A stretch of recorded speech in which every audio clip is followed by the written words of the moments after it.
Porque sim, Deus espera de nós a nossa melhora, a nossa mudança.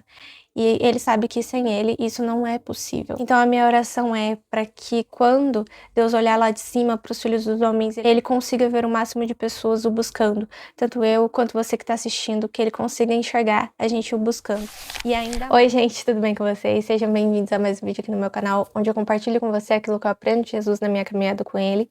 E hoje vamos dar continuidade à nossa série de Salmos, onde meditamos juntos no livro de Salmos. Vamos entrar então no texto número 14. Mas antes disso, eu quero pedir para que vocês curtam esse vídeo, para que esse vídeo seja entregue a mais pessoas. E não se esqueça de se inscrever aqui nesse canal para você não perder os próximos vídeos dessa série. Se você é alguém que já está acompanhando, mas ainda não é inscrito, se inscreva e seja bem-vindo de novo aqui nesse canal.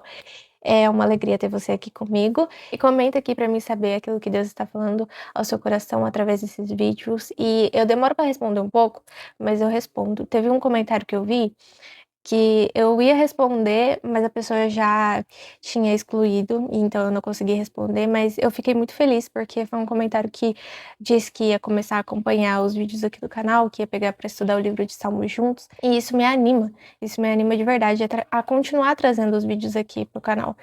Então comenta, isso me ajuda também a entender melhor o texto, porque tem pessoas que elas explicam o sentimento que Davi estava sentindo na hora.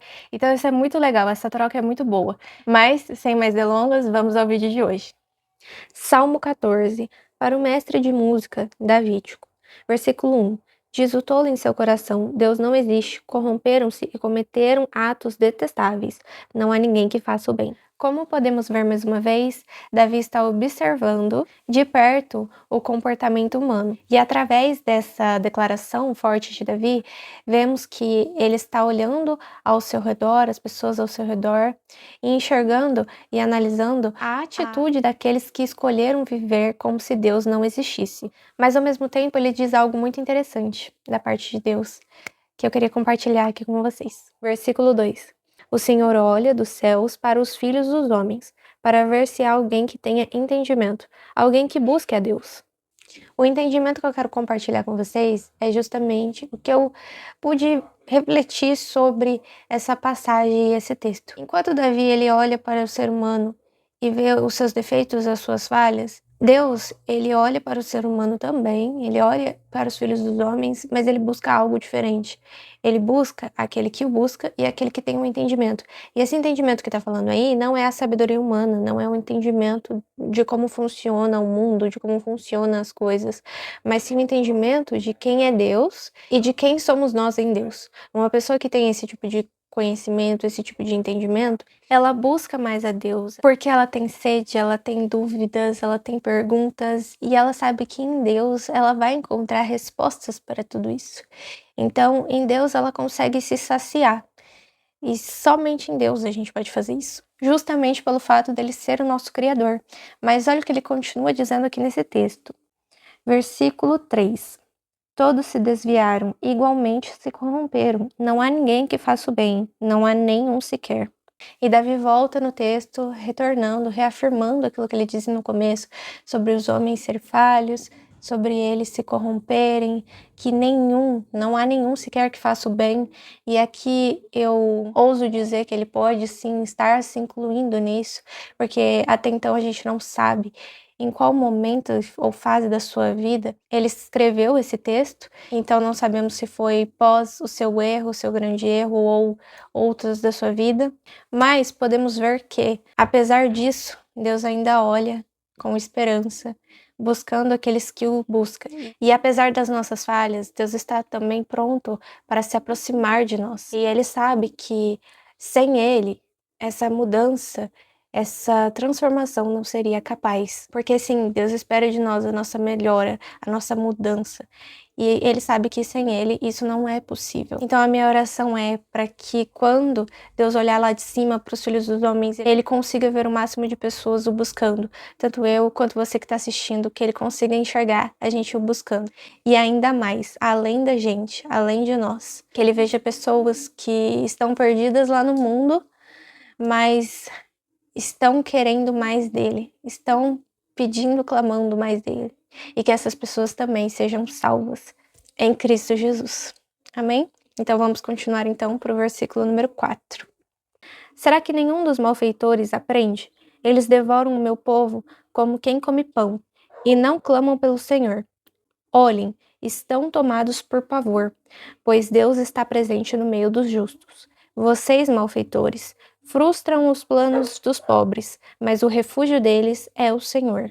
Ah, se de Sião viesse a salvação para Israel, quando o Senhor restaurar o seu povo. Jacó exultará, Israel se regozijará.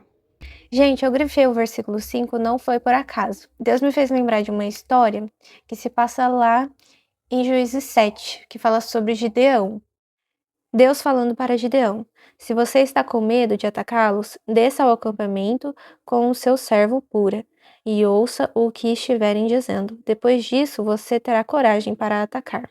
Como essa história é muito conhecida, então eu não vou citar todos os fatos aqui, mas o que é mais relevante? Gideão queria muitas pessoas para lutar contra os midianitas, porém, Deus escolheu 300 pessoas para ir com ele, e ele estava com medo, porque o outro exército era muito maior em quantidade, em armamentos de guerra, então era quase impossível os 300 mais Gideão vencerem essa luta, vencerem essa guerra. Mas Deus manda ele para o acampamento do inimigo, e chegando lá, ele escuta que um dos soldados teve um sonho, e esse sonho, ele vê um pão de cevada vindo, um pão enorme de cevada vindo e destruindo o acampamento deles. Ele diz o seguinte, versículo 14, seu amigo respondeu, não pode ser outra coisa senão a espada de Gideão, filho de Joás, o israelita. Deus entregou os midianitas e todo o acampamento nas mãos dele. Então, mesmo que o inimigo, por maior que seja, ele te amedronte, quando o inimigo vê que Deus está agindo por você, ele fica com medo, ele se amedronta e ele sai correndo, assim como os midianitas também fizeram.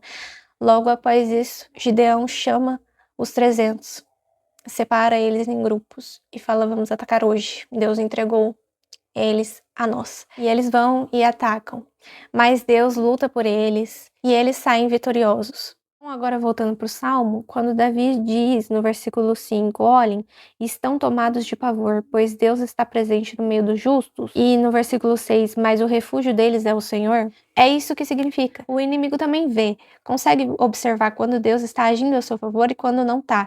E quando está, ele se amedronta. Ele pode sim te fazer sentir medo, porém, ele sabe que não tem nenhuma chance com você de atacar você, de te destruir, quando Deus está ao seu favor. E é exatamente aqui, por mais que eles façam o que fazem, Deus ainda continua estando a favor do justo. E o versículo 7, ah, se de Sião viesse a salvação para Israel, quando o Senhor restaurar o seu povo. Essa parte eu tive que pesquisar um pouco mais, e eu gostaria de pedir o entendimento de vocês sobre o versículo 7, porque muitos estudiosos dizem que está falando do Messias, está falando da salvação que viria. Porém, tem outra versão também que fala que é sobre uma promessa que viria a acontecer, que ele ia trazer de volta os cativos do seu povo. Mas pelo que eu pude pesquisar, a interpretação mais aceita é sobre a volta do Messias. E é quando o Senhor restaurar de vez o seu povo. No caso, ainda seria a segunda volta do Messias. Mas eu também gostaria de ver o entendimento de vocês sobre isso, a respeito disso. Bom, chegamos ao fim de mais um vídeo, graças a Deus, eu espero que tenha te edificado. Se esse vídeo te abençoou de alguma forma, eu peço para que você curta esse vídeo, comenta para mim aquilo que Deus vem falado ao seu coração através desse vídeo. E não se esqueça de se inscrever para não perder os próximos vídeos dessa série. E eu te espero aqui no próximo vídeo. Deus te abençoe, até a próxima.